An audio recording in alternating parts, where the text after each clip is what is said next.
I started Climb in 1975.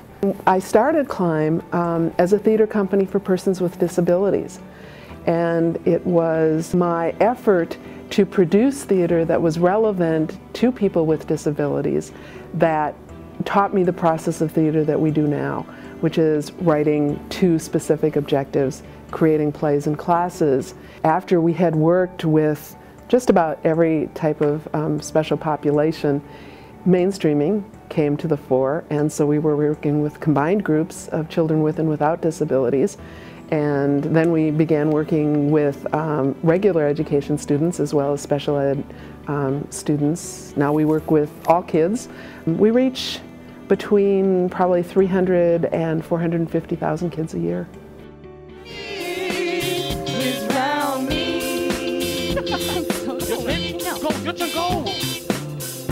Always stuck inside of my own cage. Just thought I'd do what everybody wants.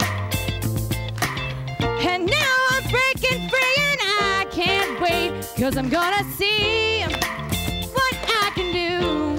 The characters in this play encounter many of the things that the 8th graders in Title I schools encounter. So before we even start to think about like, oh, what characters could we have in this play, and what kind of dialogue would seem realistic, or what situations should we devise, we think, what questions do we want to ask the audience?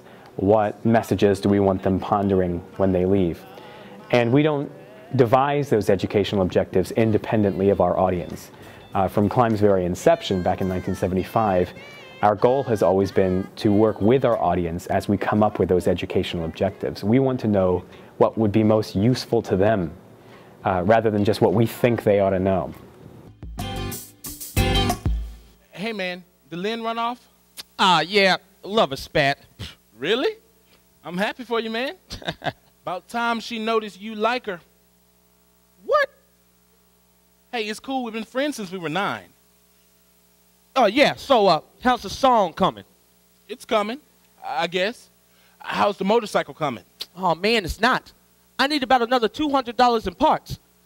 That's what it's telling. I think that's really great to see how the friendships really go through different, like the bad, you see the bad and the good about Danny and Tariq's relationship, and how Lynn's character affects their relationship, because there's the connection of how do these guys react to a girl, and how does the girl react to the guys. And I think the students as well, they see that in their schools and they connect to that as well. And it really, really works to really make the story very fun, I think, to keep it, it's always changing. You're always on wonder what's going to happen next.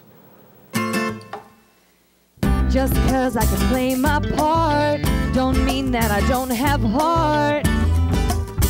Yes, I do.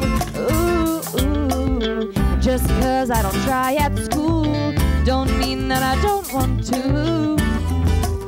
Yes, I do.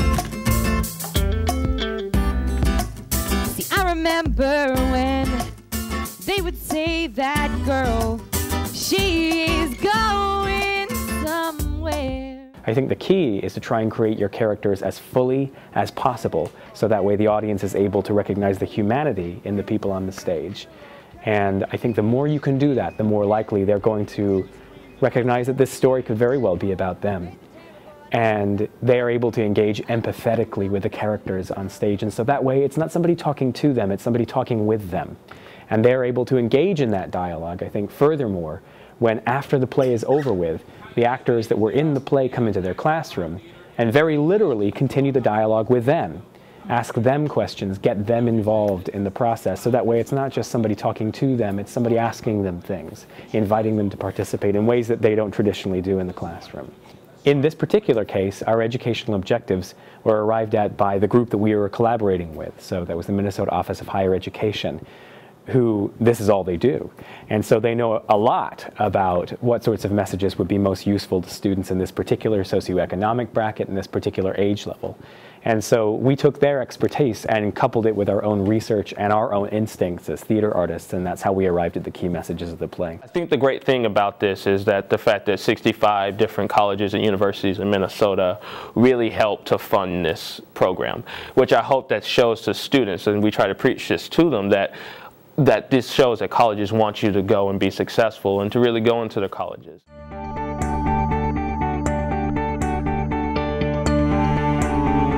The way that we always devise these is, again, we start with a set of educational objectives.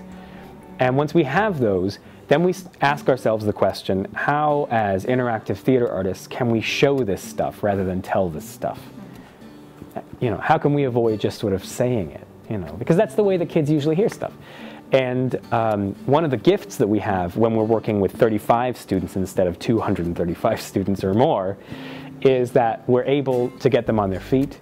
We're able to encourage them to participate in activities that I think take them outside of their usual role in the classroom, where they sit, they receive, they raise their hand.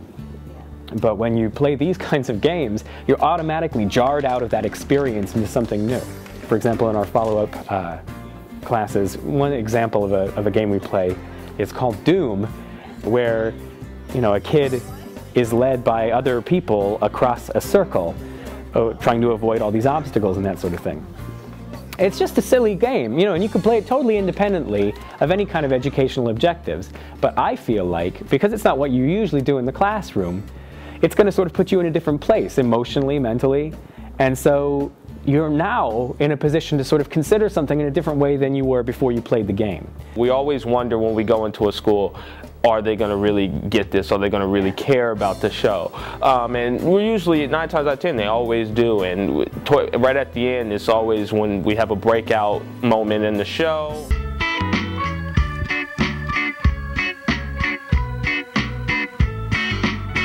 Got all these things on my mind. You know what it's like. Got my father on my back all the time. There's nothing I can say or do. No. Some days I feel okay. I will. All 'cause I'll ride away. I'll ride away. Even when we go into classes, you really see how much they really were into the show. And a lot of their comments are just amazing, the things that they can come up with that you wouldn't think that they may be able to come up with this at this time in their lives, but they really are connecting to these characters in these shows.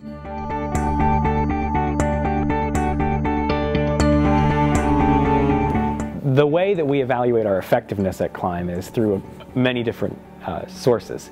Some of them have to do with our encounters when we're interacting directly with the kids. As I've mentioned before, when we're in the classroom, the kids will tell us what they think, and that's one of the biggest gifts that an 8th grade or really younger audience can give you, is that they're not likely to hold back with their opinions about your work after they've seen it in that setting.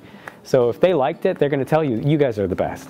If they didn't like it, they'll say, like, what was up with that guy's shirt? You know, or like, you know, why would somebody do that? Or, you know, so they're going to, you know, they're going to tell you that stuff.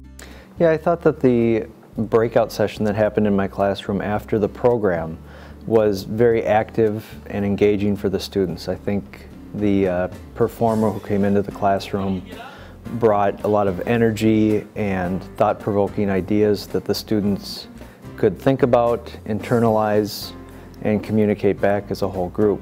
The students, especially in that session, as well as my other 8th grade students that I've had throughout the day, we've occasionally, throughout the rest of the school year, talked about that performance, and again about the decisions that they're making now, and you know how the breakout session helped enhance that as well, and how their decisions that they're making each and every day to do my homework or not do my homework, or to participate in this after-school activity or not, is going to affect my decisions that I'm gonna, and opportunities that I'll have later in life, as well as while I'm in school this year or school in the future. One of the things that I think is remarkable about those effects is the fact that we didn't spend 2 weeks, 2 hours a day with these kids in order to yield those sorts of results. That kind of impact was achieved over a very short period of time, 40 to 90 minutes.